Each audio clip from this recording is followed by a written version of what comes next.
10 cidades do Maranhão estão em situação de pobreza extrema, de acordo com o levantamento feito pelo censo do IBGE. São pessoas que chegam a não ter o que comer ou que vivem em condições precárias.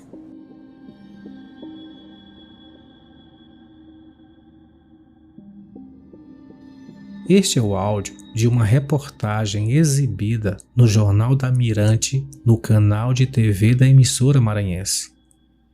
Segundo a matéria, dados do Instituto Brasileiro de Geografia e Estatística, IBGE, informam que o Maranhão possui 10 municípios no ranking de cidades em situação de extrema pobreza. Em cada uma das localidades, mais da metade da população é assistida por políticas públicas de auxílio econômico.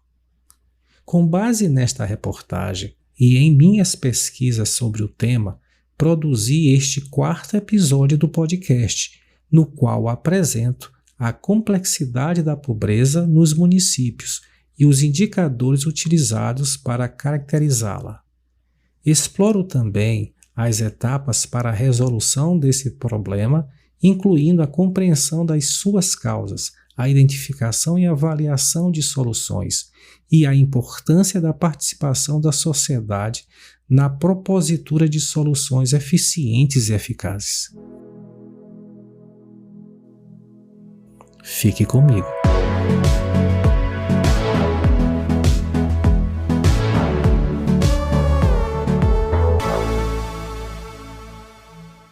O indicador utilizado para se dizer que estas cidades maranhenses estão em situação de extrema pobreza foi o Produto Interno Bruto, PIB. O Produto Interno Bruto representa a soma de todos os bens e serviços finais produzidos por um país, estado ou cidade, em um período que é geralmente de um ano. Valores finais dos bens e serviços são usados no cálculo do PIB, porque eles refletem o valor adicionado à produção econômica.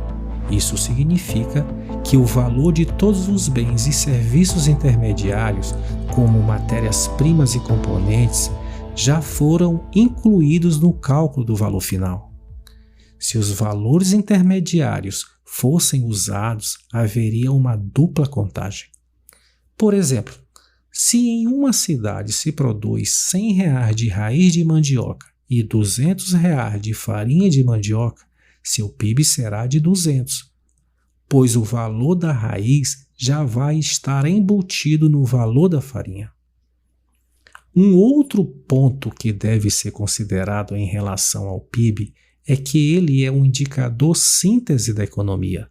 Ele não expressa importantes fatores como distribuição de renda, qualidade de vida, educação e saúde. Se considerarmos somente o PIB na análise, poderemos ter situações de cidades com baixo PIB, mas com padrão de vida alto, ou o contrário, cidades com alto PIB e padrão de vida baixo. Como exemplo deste último caso, temos algumas cidades que apresentam grande pujança produtiva, principalmente aquelas de destaque nacional na produção agropecuária, mas que não se traduz em igual elevação do bem-estar das suas populações. Por essa limitação do PIB como indicador de desenvolvimento é que se criou o IDH, Índice de Desenvolvimento Humano, que é muito mais amplo. O IDH é calculado com base em 3 dimensões: saúde, educação e renda. Ele leva em conta não apenas o crescimento econômico, mas também a qualidade de vida e o bem-estar da população. O IDH mostra o quanto o crescimento econômico está beneficiando realmente a população e não apenas uma parcela da sociedade. O PIB pode ser usado para medir o crescimento econômico, mas o IDH permite avaliar se esse crescimento está beneficiando de forma equitativa a população e se está contribuindo para o desenvolvimento humano. Mas afinal, o que caracteriza uma cidade pobre ou rica?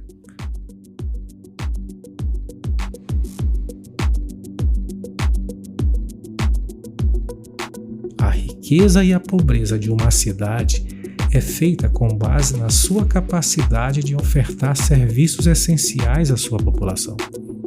Que serviços são esses? Saneamento básico, saúde, educação, moradia, segurança, entre outros. Mas também as cidades devem prover sua população com bens de consumo, principalmente alimentos e bens materiais. Numa cidade extremamente pobre, há precariedade nesta oferta.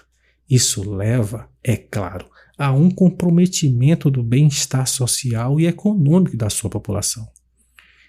Então, como intervir nesses municípios para que saiam dessa categoria de extremamente pobres?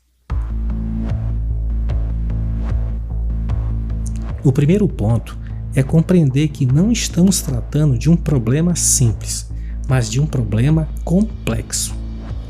Um problema complexo, explicado de uma forma bem simplista, é aquele que não são resolvidos com ações simples do dia a dia. Problemas complexos, para sua resolução, envolve muito conhecimento e colaboração entre diferentes pessoas e organizações.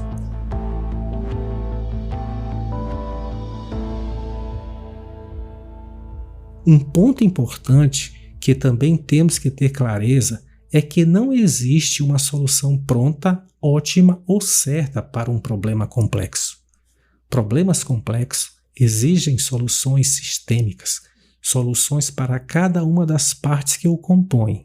Exige uma abordagem multidisciplinar e uma combinação de soluções.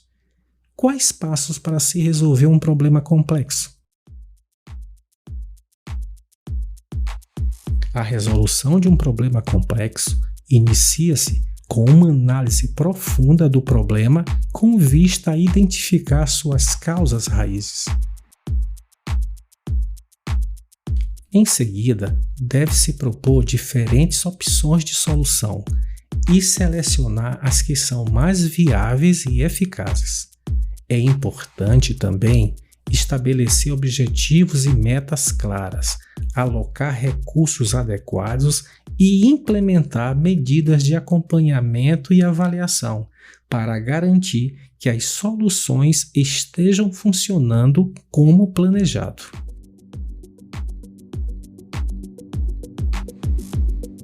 As soluções devem envolver a geração de trabalho, aumento do poder aquisitivo, provimento ou melhoria no acesso aos serviços básicos de saúde e educação, redução da criminalidade, disponibilidade de moradias adequadas, saneamento básico, sustentabilidade ambiental. Além disso, para aqueles municípios que são predominantemente rurais, que é o caso dos municípios maranhenses da reportagem, é fundamental que as soluções para a geração de emprego e renda incluam o apoio ao desenvolvimento de negócios rurais, principalmente aqueles realizados pela agricultura familiar. Esta abordagem permitirá o fortalecimento da economia local, aumentando as oportunidades de trabalho e renda para a população rural. Mas tem algo que é fundamental e não deve ser esquecido: a participação da população afetada nesse processo.